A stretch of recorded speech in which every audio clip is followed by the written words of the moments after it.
All right, I'm pretty far away from the house. I'm as far as the hose will extend. You'll notice when you look around that I don't have any fences, no sheds, there's no concrete. Paint splatters, and when it splatters, you do not want it to get on a fence or a shed or concrete or a vehicle or anything like that. So I always carry it as far away from the house as possible that I can get that, 50 feet, and then I make sure that there's nothing around me when I go out to this area. So we're going to talk about a few things to clean out. I prefer to get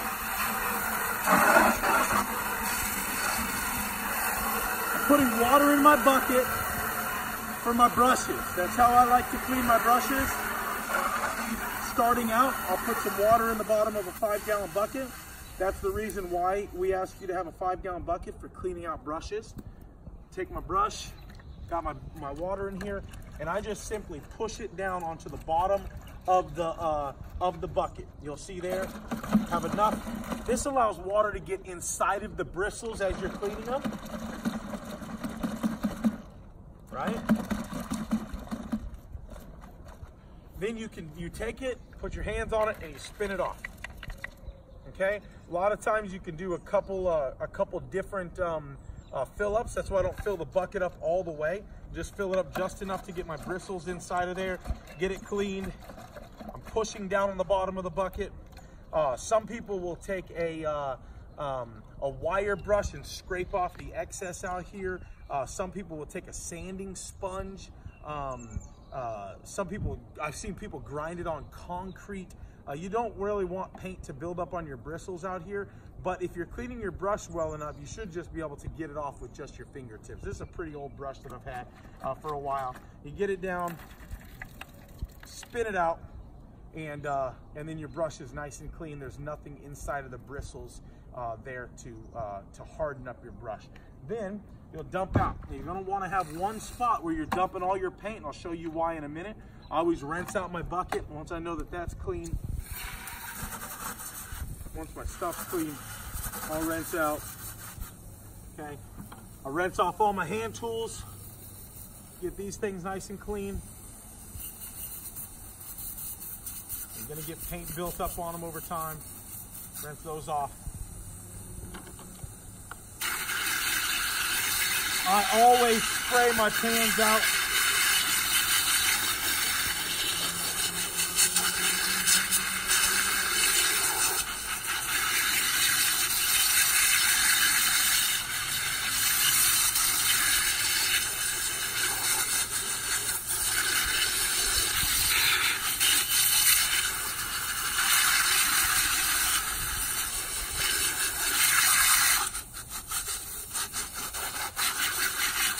I know some people like to let those dry and then use them again to paint with, but if you'll at least get them to here, when you let them dry, you're just adding to the trash that's inside of the paint, because when you pour more paint on top of a dry liner or even on top of dry paint that's dried into your actual pan, when you put your roller on there, it'll lift up that paint. The dried paint will eventually become moist and lift up, and now you're dealing with trash on the walls. So it's always a good idea. These liners can last you a long time if one liner will. If you'll just take it and just spray it off, just get the majority of the stuff out of there.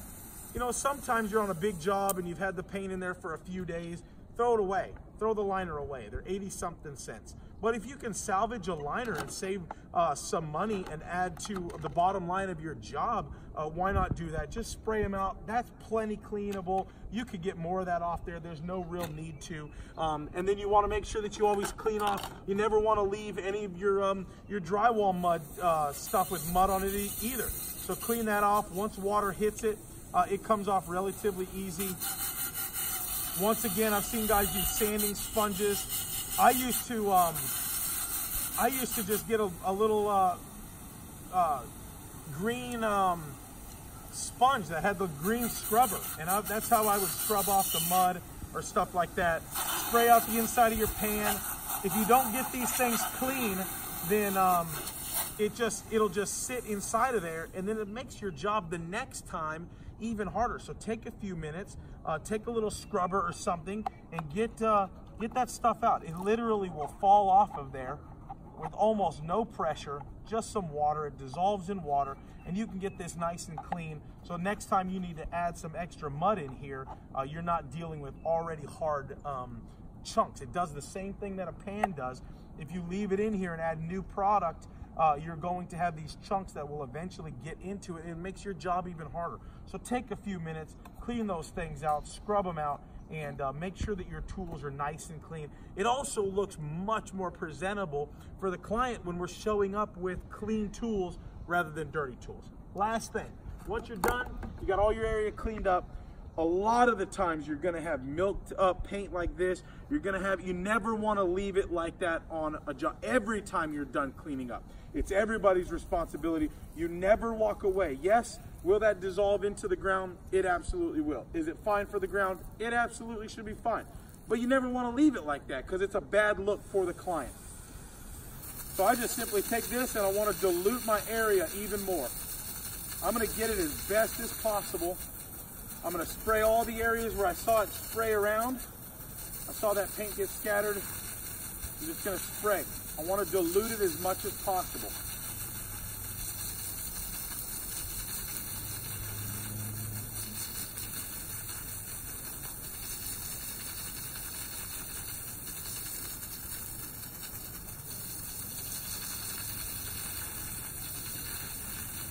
See, it's much more diluted now than when I first left it like that. That'll soak into the ground a whole lot easier. It won't leave a big white spot.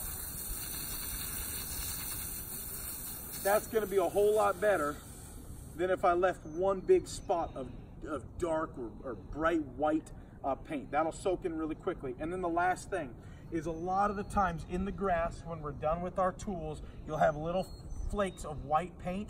Those will not dilute into the ground. They'll be there for weeks. So we just ask that you pick those things up, grab whatever you can. You're gonna get a little bit of trash with you, and just walk that to your trash can and throw that in the trash can. It's the better experience for the client, that they don't come out in a couple weeks and go, oh, there's paint all over my grass, because it will happen if you leave it there. Dilute your area, pick up any of the large trash pieces that are there, and we're not gonna have problems with clients being okay with us cleaning out in their yards.